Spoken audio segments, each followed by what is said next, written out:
You're excited to start investing in stocks, but did you know that 80% of beginners lose money in their first year? Don't worry, I'm here to help you avoid becoming a statistic.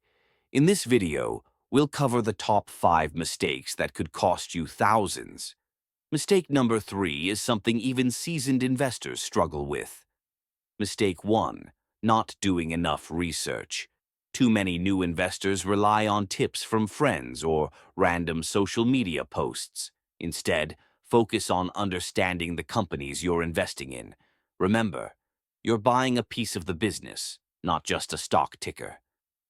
Would you buy a car without a test drive? Then why buy a stock without research? Mistake 2.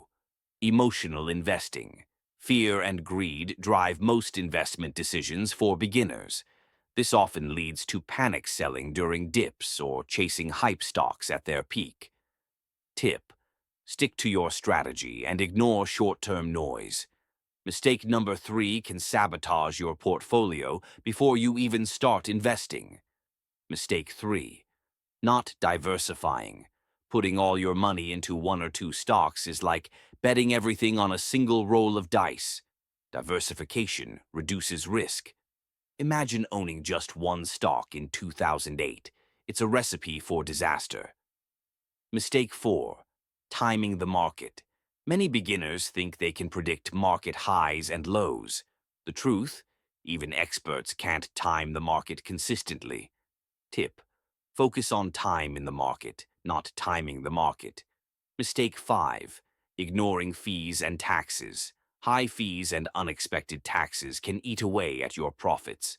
Always consider these when choosing a broker or selling stocks. Tip: opt for low-cost brokers and hold investments long-term for tax advantages. Now that you know what not to do, you're already ahead of most beginners. But avoiding mistakes is just the start. To truly grow your wealth, check out my next video on how to build a winning stock portfolio, linked right here. Hit that subscribe button and turn on notifications for more tips to master your financial future.